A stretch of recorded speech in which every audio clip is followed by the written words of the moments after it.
اور جن کے بازوؤں میں اتنی طاقت ہو کہ کمانوں کو کھینچیں تو کمانیں دوہری ہو جائیں اور عام تیر اندازوں کی نسبت ان کے تیر بہت دور جائیں۔ جلدی، خالد رضی اللہ تعالیٰ عنہ نے کہا، بہت جلدی، ہمیں شام تک اس شہر میں داخل ہونا ہے۔ تھوڑی سی دیر میں 1000 تیر انداز آ گئے۔ یہ چنے ہوئے تھے اور سب کے سب جوان اور بڑے مضبوط جسموں والے تھے۔ تم سب خندق تک اس طرح ٹہلتے ہوئے جاؤ کہ کمانیں تمہارے ہاتھوں میں لٹک رہی ہوں، خالد رضی اللہ تعالیٰ عنہ نے کہا۔ ایسا لگے کہ تم ٹہلتے ٹہلتے خندق کے قریب چلے گئے ہو۔ جو ہی خندق کے قریب جاؤ، نہایت تیزی سے ترکشوں سے تیر نکالو، کمانوں میں ڈالو اور دیوار پر کھڑے دشمن کے تیر اندازوں کی آنکھوں کا نشانہ لے کر تیر چلاؤ، بیشتر اس کے کہ وہ جان سکے کہ یہ کیا ہو گیا ہے۔ ایک ایک اس کے بعد پھر ایک ایک تیر چلاؤ۔ مورخ طبری کے مطابق خالد رضی اللہ تعالیٰ عنہ نے حکم دیا تھا، صرف آنکھیں، صرف آنکھیں۔ 1000 تیر انداز خالد رضی اللہ تعالیٰ عنہ کے حکم کے عین مطابق آہستہ آہستہ خندق تک گئے۔ دیوار پر دشمن کے سپاہی ہنس رہے تھے اور بے پرواہی سے کھڑے تھے۔ انہیں مسلمانوں کا کوئی ارادہ نظر نہیں آ رہا تھا کہ وہ خندق کو پھلانگنے کی کوشش کریں گے۔ خندق کے قریب پہنچ کر ان 1000 تیر اندازوں نے اوپر دیکھا، ادھر ادھر دیکھا، خندق میں دیکھا اور احمقوں کی سی حرکتیں کیں۔ آتش پرستوں کے تیر اندازوں نے ان پر تیر چلانے کی ضرورت محسوس نہ کی، حالانکہ مسلمان تیر اندازن کی زد میں تھے۔ اچانک مسلمان تیر اندازوں نے ترکشوں میں سے ایک ایک تیر نکالا، پلک جھپکتے تیر کمانوں میں ڈالے، کمانے آگے رکھ کے دشمن کی آنکھوں کے نشانے لیے اور تیر چھوڑ دیے۔ 1000 تیروں میں سے بیشتر آتش پرستوں کے تیر اندازوں کی ایک ایک آنکھ میں اتر گئے۔ اس کے بعد مسلمان تیر اندازوں نے 1000 تیر چھوڑے، پھر 1000 اور۔ یہ کہتا صحیح نہیں ہو سکتا کہ مسلمانوں کو کوئی بھی تیر خطا نہیں گیا۔ تاریخوں میں لکھا ہے کہ زیادہ تر دشمن کی آنکھوں میں لگے اور شہر میں یہ خبر تیز ہوا کی طرح پھیل گئی کہ ہمارے سینکڑوں سپاہیوں کی آنکھیں ضائع ہو گئی ہیں۔ اب ان سینکڑوں سپاہیوں کو شہر پناہ سے اتارا گیا۔ شہر کے لوگوں نے ہر ایک کی ایک ایک آنکھ میں تیر اترا ہوا اور ان زخمیوں کو کربناک آہذاری کرتے دیکھا۔ ایک انگریز مبصر سر والٹر نے متعدد مورخوں کے حوالے سے لکھا ہے کہ مسلمانوں کی طرف سے 3000 تیر اتنی تیزی سے چلے کہ آتش پرست اپنے آپ کو بچا ہی نہ سکے، اور تیر جن کی آنکھوں میں نہ لگے ان کے چہروں میں اتر گئے۔ چونکہ فارس کے یہ سپاہی اور ان کی مدد کو آئے ہوئے عیسائی شہر پناہ پر گھنے ہجوم کی طرح کھڑے تھے، اس لیے کوئی تیر ضائع نہ گیا ہوگا۔ تیر نے ایک ایک آدمی کو زخمی کیا۔ طبری کی تحریر کے مطابق انبار کے محاصرے کو ذات العیون یعنی آنکھوں کی تکلیف بھی کہا جاتا رہا ہے۔ مسلمانوں کے اس وار نے شہر کے لوگوں پر ہی نہیں، فارس کی فوج پر بھی خوف طاری کر دیا۔ مسلمانوں نے تو جادو کا کرتب دکھا دیا تھا۔ صحبات کا آتش پرست حاکم شیرزاد دانش مند اور دور اندیش آدمی تھا۔ اس نے بھانپ لیا کہ اس کی فوج میں جو لڑنے کا جذبہ موجود تھا وہ کم پڑ گیا ہے۔ اسے یہ بھی احساس تھا کہ اس کی فوج پہلی شکستوں کی بھی ڈری ہوئی ہے۔ چنانچہ مزید قتل و غارت کو روکنے کے لیے اس نے خالد رضی اللہ تعالیٰ عنہ سے صلح کرنے کا فیصلہ کر لیا۔ اس نے 2 امراء کو قلعے کے باہر بھیجا۔ خندق کے قریب آ کر ان 2 امیروں نے مسلمانوں سے پوچھا، ان کا سالار اعلیٰ کہاں ہے؟ خالد رضی اللہ تعالیٰ عنہ کو اطلاع ملی تو وہ آ گئے۔ ہمارے امیر شیرزاد نے ہمیں بھیجا ہے۔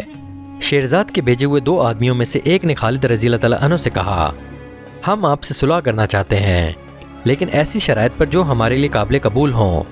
اگر صلح ہو جائے تو شیرزاد اپنی فوج کو ساتھ لے کر انبار سے چلا جائے گا۔ شیرزاد سے کہو کہ شرطیں منوانے کا وقت گزر گیا ہے۔ خالد رضی اللہ تعالیٰ عنہ نے کہا، اب شرطیں ہماری ہوں گی اور تم لوگ ہتھیار ڈالو گے۔ دونوں آدمی واپس چلے گئے اور شیرزاد کو خالد رضی اللہ تعالیٰ عنہ کا پیغام دیا۔ شیرزاد نے اپنے سالاروں کی طرف دیکھا، ہم اتنی جلدی ہتھیار نہیں ڈالیں گے۔ ایک سالار نے کہا، ہمارے پاس فوج کی کمی نہیں۔ دوسرے سالار نے کہا، مسلمان خندق سے آگے نہیں آ سکتے۔ شیرزاد نے سر ہلایا۔ یہ ایسا اشارہ تھا جس سے پتہ نہیں چلتا کہ وہ شہر کا دفاع جاری رکھنا یا خالد رضی اللہ تعالیٰ عنہ کے پیغام پر غور کر کے کوئی اور فیصلہ کرنا چاہتا ہے۔ اس کے سالاروں نے اس کے اشارے کو جنگ جاری رکھنے کا حکم سمجھا اور وہ شہر پناہ پر آ گئے۔ 1000 مسلمان تیر انداز جنہوں نے انبار کے 2000 سے زائد سپاہیوں کی آنکھیں نکال دی تھیں پیچھے ہٹ گئے۔ خالد رضی اللہ تعالیٰ عنہ نے شہر کے ارد گرد ایک اور چکر لگایا۔ اب وہ صرف خندق کو دیکھ رہے تھے۔ انہوں نے خندق پار کرنے کا تہیہ کر لیا تھا۔ ایک جگہ خندق کی چوڑائی کم تھی، لیکن اتنی کم نہیں تھی کہ دور سے گھوڑا دوڑاتے لاتے اور وہ خندق پھاند جاتا۔ خالد رضی اللہ تعالیٰ عنہ کے دماغ میں ایک طریقہ آ گیا۔ انہوں نے حکم دیا کہ اپنی فوج کے ساتھ جتنے اونٹ کمزور یا بیمار ہو گئے ہیں انہیں آگے لے آؤ۔ ایسے بہت سے اونٹ تھے جو پورا سامان اٹھانے کے قابل نہیں رہے تھے۔ خالد رضی اللہ تعالیٰ عنہ کے حکم سے اونٹوں کو ذبح کر کے خندق میں اس جگہ پھینکتے گئے جہاں خندق کم چوڑی تھی۔ اتنے اونٹ ذبح کر کے خندق میں ترتیب سے پھینک دیے گئے کہ ایک پل بن گیا۔ اللہ نے تمہارے لیے گوشت اور ہڈیوں کا پل بنا دیا ہے۔ خالد رضی اللہ تعالیٰ عنہ نے بلند آواز سے کہا، اب ہم خندق کے پار جا سکتے ہیں۔ اونٹوں کا یہ پل ہموار نہیں تھا، ان کے ڈھیر پر چلنا خطرناک تھا، پاؤں پھسلتے تھے لیکن گزرنا بڑی تیزی سے تھا۔ اشارہ ملتے ہی پیادہ مجاہدین کودتے پھلانگتے اس عجیب پل سے گزرنے لگے۔ چند ایک مجاہدین پھسلے اور گرے اور وہ پانی میں سے نکل کر اونٹوں کی ٹانگیں گردنیں وغیرہ پکڑتے ہوئے اوپر آ گئے۔ شہر پناہ سے دشمن کے تیر اندازوں نے تیروں کا مینا برسا دیا۔ ادھر آنکھیں پھوڑنے والے مسلمان تیر اندازوں نے بڑی تیزی اور مہارت سے تیر اندازی جاری رکھی۔ اب ان کی تعداد 1000 نہیں خاصی زیادہ تھی۔ اونٹوں کے پل سے گزرنے والوں میں سے کئی مجاہدین تیروں سے زخمی ہو رہے تھے، لیکن وہ رکے ہوئے سیلاب کی طرح خندق سے پار جاتے اور پھیلتے رہے۔ مورخوں نے لکھا ہے کہ مسلمانوں کو یہ اقدام غیر معمولی طور پر دلیرانہ تھا۔ وہ زخمی تو ہوئے، شہید بھی ہوئے، لیکن عمار کی فوج پر اس اقدام کا جو اثر ہوا وہ اس کے سپاہیوں کے لڑنے کے جذبے کے لیے مہلک ثابت ہو رہا تھا۔ ان پر مسلمانوں کی دہشت پہلے ہی غالب تھی۔ اب انہوں نے مسلمانوں کو یہ عجیب طریقہ دیکھا کہ اپنے اونٹ ذبح کر کے پل بنا دیا اور تیروں کی بوچھاڑوں میں اس پل سے گزرنے لگے تو دیوار سے برسنے والے تیروں میں کمی آ گئی۔ دشمن کے تیر انداز زخمی ہو کر کم ہو رہے تھے اور ان میں بھگدڑ کی کیفیت بھی پیدا ہو گئی تھی۔ خندق پھلانگنے والا صرف ایک دستہ تھا۔ اس دستے کا جوش و خروش اس وجہ سے بھی زیادہ تھا کہ خود خالد رضی اللہ تعالیٰ عنہ ان کے ساتھ تھے اور سب سے پہلے مرے ہوئے اونٹوں پر سے گزرنے والے خالد رضی اللہ تعالیٰ عنہ تھے۔